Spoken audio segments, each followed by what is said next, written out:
Good morning and welcome to Behind the Screen. I am JM, your host, your guide, as we sit around and we talk about role-playing games, card games, board games, and how they bring us joy and beauty and what's interesting to us. And we're happy Riftsgiving to everyone, whether you're fans in Canada and have already celebrated your Thanksgiving, or you're here in the US and about to celebrate Thanksgiving. I think we can all agree that Ripsgiving is a holiday that transcends national borders. So, what is Riftsgiving? Well, this is actually an idea that was inspired by a friend of the show, John Doom, who was like, "Hey, you've done this deep dive into the 40K lore. Could you do something similar for Savage Rifts?" And I told him that I might be the best person to ask uh, uh, of this. Maybe not the best person in the world, but at least on the server, because I have a long and storied uh, connection with Rifts. When I was in middle school, the first role playing game I owned, but not the first one I played because I could not make heads or tails of it, was a game called Heroes Unlimited by Palladium Games. And I understood that it allowed me to make superheroes, but the rules were so obtuse to me at the time that I never understood that it was a game. I thought it was just a way to make superheroes and give them statistics and be like, well, this guy could kill this guy in so many rounds, in so many seconds or melee rounds, which I understood was a 15-second time block. But it wasn't until Carl Johnson introduced me to GURPS that I was like, oh, this other game I have is a game. And like so many of us, I think in the 80s and 90s, it took seeing it played to understand how gaming actually works. And I was a big comic book nerd. And at the time, which is kind of unprecedented these days, I think, um, you would have advertisements in the middle of comic books, and there were advertisements for riffs. They had this strange mechanical spider thing on the front, and talked about all the cool things that you could do in riffs. And so my friend James, on our last day of my freshman year of high school, bought me the riffs book as a or sophomore year, bought me the riffs book as a birthday present. And so I spent the summer digesting riffs, and I came back wanting to run it. And I ran riffs exclusively, like to the exclusion of basically every other game on my shelf or in our stable of games for probably a decade. Bought all the books, knew all the lore inside and out. And then after I moved to Colorado, it just sort of fell away. And it wasn't until I saw the Kickstarter for Savage Riffs that I renewed my interest in it. There had been times where I had gone and bought the Riffs book because I was like, oh, I want to rerun Riffs. Never really had the interest in it. Because while Palladium's system was great in the 90s, I think it's showed its age in the 2000s, and it's never really had an update. They've done a revised edition, excuse me, but I think that had more to do with the classes and the book layout than it did actual mechanics of the game. So I had known of Savage Worlds and wanted to go back to Rifts, and so I picked up, and this is actually the Suede edition of the book, the Tomorrow Legion Player's Guide. Padre, I think you'll dig it. It is a great lens through which to play Rifts. So we'll talk a little bit about what's in the Savage Worlds edition later, but for now I want to talk about Rifts and give you kind of an overview of the Rifts setting. So mechanically, the Palladium game system, one of the things that was interesting was it was really a combination of AD&D and Call of Cthulhu. And if you go back and look at their fantasy, Palladium Fantasy, which came out before Rifts, you can see that influence is deep in the world building. There are the old ones. There are, the fantasy races. If you took the existential horror and entities of Cthulhu and the horror factor, the sanity system from Call of Cthulhu, and sort of slammed it at high velocity into the AD&D rule system, you got Palladium. So you had percentile-based skills, you had attributes that ranged from 3 to 18, you had sanity and horror checks, but you also had armor rating, I think is what it was called in the first edition, and hit points and bonuses to hit, and then they added this thing called SDC, structural. We won't get into that. But Rifts was something different. Rifts was unique, and it captured my mind in a way that few games have since. And the idea behind Rifts is, so the lore of Rifts is, at some point in our future, we have this golden age of technology where it seems nothing, world peace has been achieved and nothing really stands in our way. And so we start exploring the ideas of human augmentation.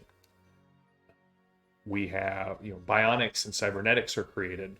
Robotics and power suits and power armor are created.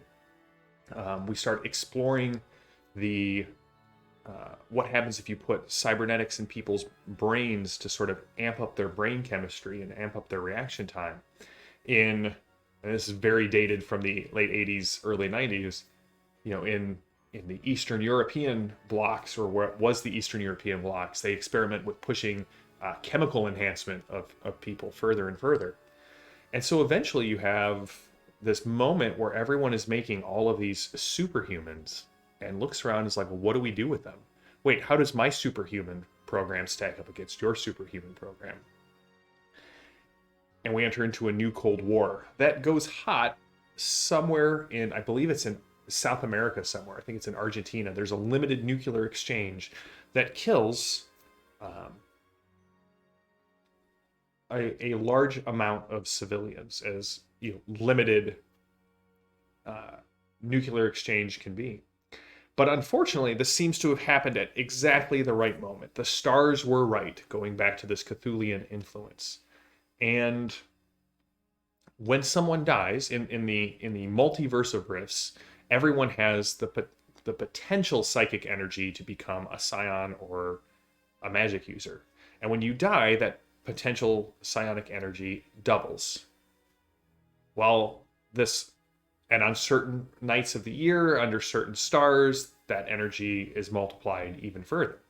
And so this limited exchange border skirmish kills enough people that it floods into the ley lines and reactivates these old lines of magic, which does something completely unprecedented and brings Atlantis back. Atlantis didn't sink, it slipped into another dimension. And when Atlantis comes back, as you may imagine, with a new subcontinent in the middle of the Atlantic Ocean, the coastlines flood, killing more people, releasing more psychic energy, causing the ley lines to blossom and flare even more.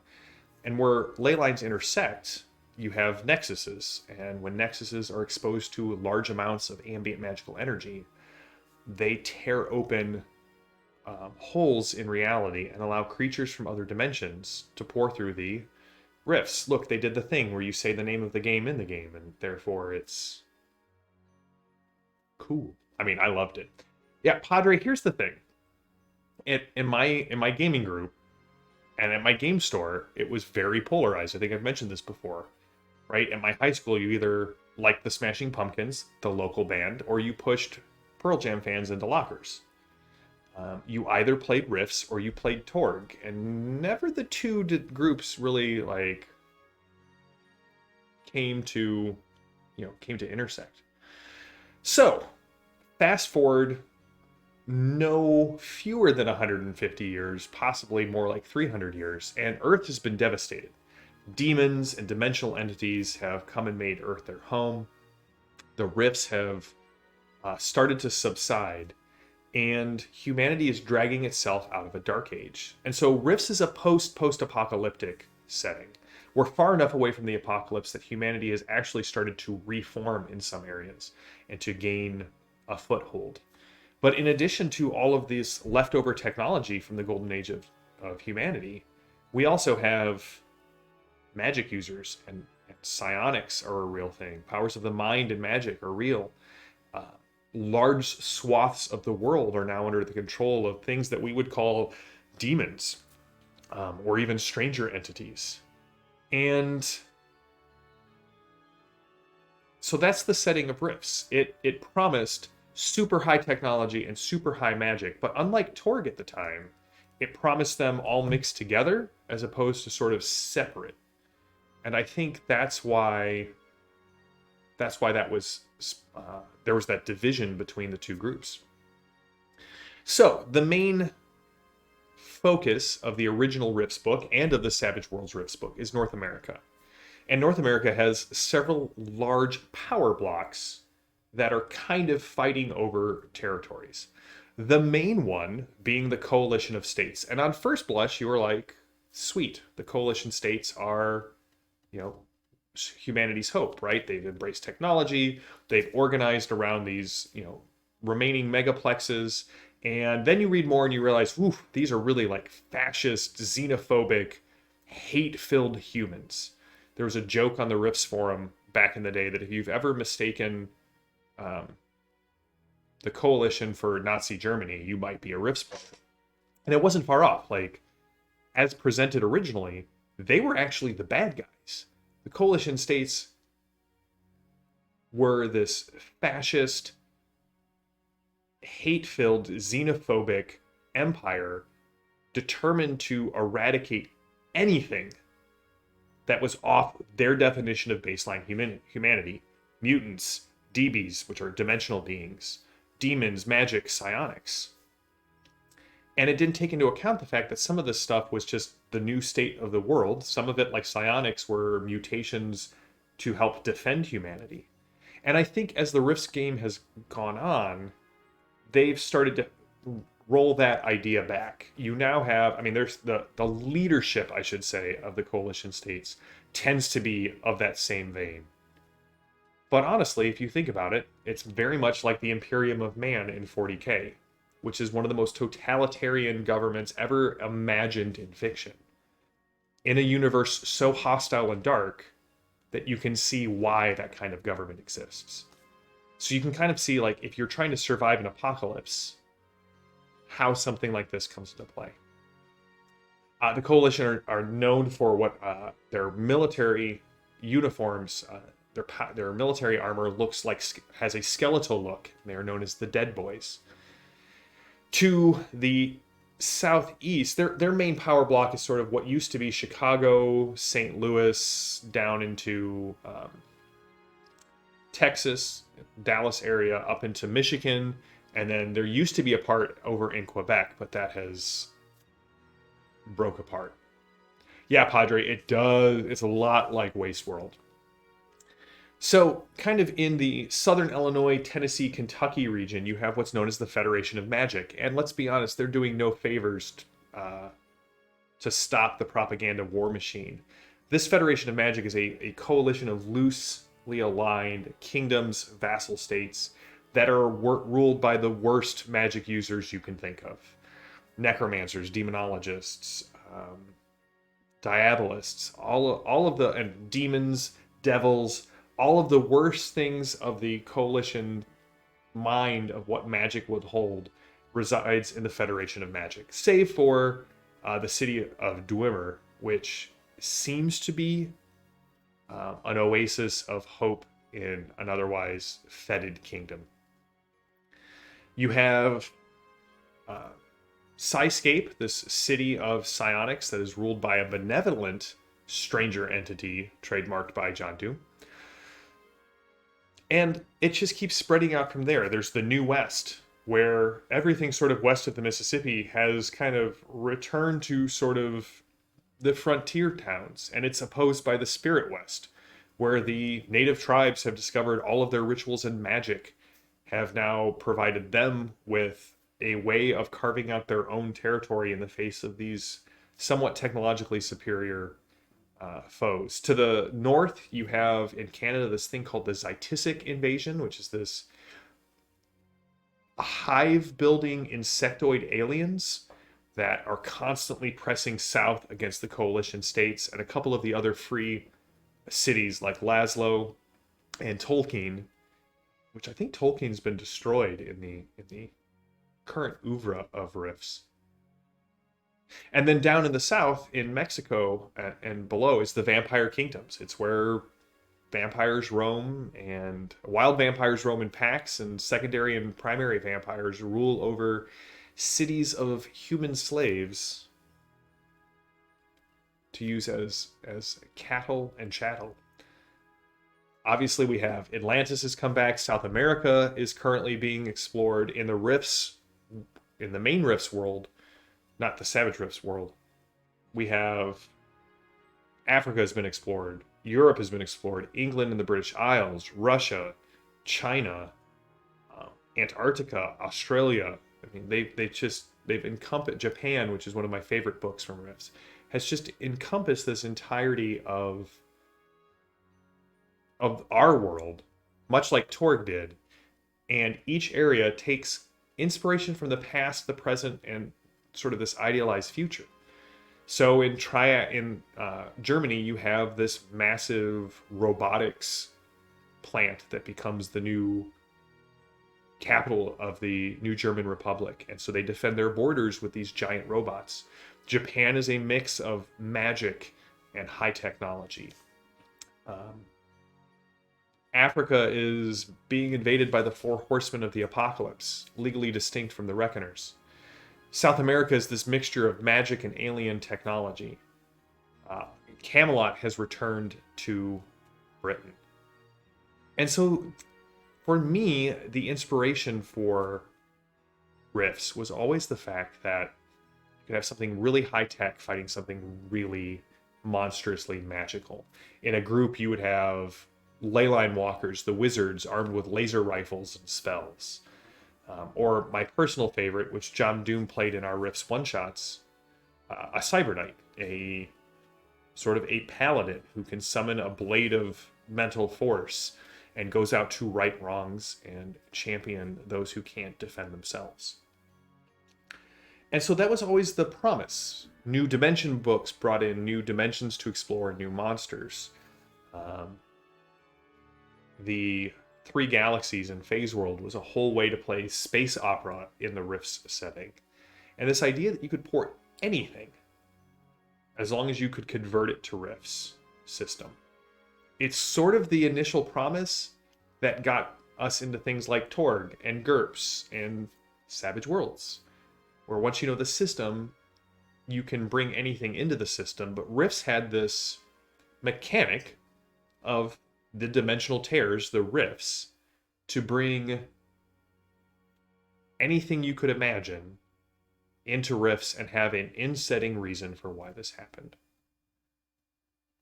So I think that's, we're going to kind of pause it there on our first look at Riftsgiving, just kind of an overview of the setting. I think I'd like to talk about, for the next two streams in November, some of the occupational character classes that have become so iconic. So some of the character classes, or as they are in Savage Worlds, their frameworks. And I got to say, I agree with Padre. This is taking Savage Worlds and running it on expert mode, because the iconic frameworks mean you start way more powerful than you do in any other Savage World setting, which also means you have way more to do with your character and to learn and absorb at novice rank than really anywhere else in Savage Worlds. So we'll talk a little bit about the iconic frameworks. We'll talk about a bit about some of the more regional supplements that have come out, because they've talked about Blood and Banes, Arcana and Mysticism, Empires of Humanity. We've got the Atlantis and the Demon Seas book. So we'll talk a little bit about this while giving some history and lore for the world. And then if there's still interest in February, I know we're talking about February now, we'll come back and do some more deep dives into Savage Rifts. But the reason I say February is because December is going to be focused on Malazan, Books of the Fallen, and Malazan Empire. We're going to be talking about them both from a literary aspect, what I love about the series, what I love about the individual books, as well as what we can steal from gaming from them, because they all started off as Cam Esselmont's and Steven Eriksson's gaming world. The Tisti as I understand it, some of the more elder ascendants, so like the Tisti, Draconis, Animander Rake, Disambari, those were all like AD&D characters. And when they switched to GURPS, we got the Bridge Burners and the Bone Hunters and the Torud Cabal, the group in Lether. And so I want to talk with, about how we can go from gaming to our novel and then back again. And I hope to have some surprise guests in December. That is all I'm going to say as I talk about Malazan. I'm really looking forward to it. And then in January, we're going to be talking with, we're going to be talking about Castles and Crusades, another game that I just love and fallen in love with. And Trollord Games was very generous in giving me some copies to review and talk about. And actually, Monday, we have our next Beyond the Table, where I will be talking with Stephen Chenault of Trollord Games and talking about where Castles and Crusades came from, his history of gaming, the world of Aird, which is a fantastic fantasy world ready to just jump forward and use in any game system that you want, as well as the fact that he and his company was the last people that got to work with Gary Gygax. And actually, they have a Kickstarter going on right now for The Hermit, which is an adventure that Gary wrote. I think it's the last work that Gary worked on. So I think we're going with Malazadvent, but I mean Malazanmus.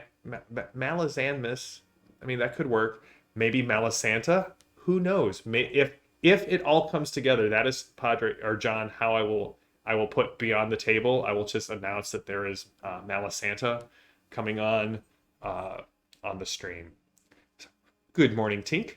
So to John and Grom and Padre and Tink, thanks for joining me live. To all of you who watch these on YouTube, thank you so much. We are rapidly approaching the 1,000 mark, which has been a goal of ours for the last year, and I appreciate everybody who's subscribed recently. If there's something specific you want me to look at about Rifts in the next two episodes of Behind the Screen, leave a comment on the YouTube channel or jump over to our Discord if you're a member of the Patreon and let me know. I mean, this whole thing started just because John was like, hey, could you do this for Rifts? So John, if you have any specific Rifts lore questions that you want me to tackle, let me know on Discord.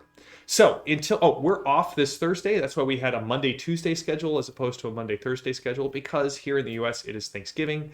I have guests in town. I'm hosting Josh from the Grand Campaign and his wife. And tonight we are going to play the inaugural session with Tink, who's coming down, of Lost Colony. I'm actually getting ready for that game as we speak. Looking forward to that. So, until next time, stay safe, stay healthy, stay gaming. I'm JM. This has been Behind the Screen, and I will see you all on Tuesday. Have a good one.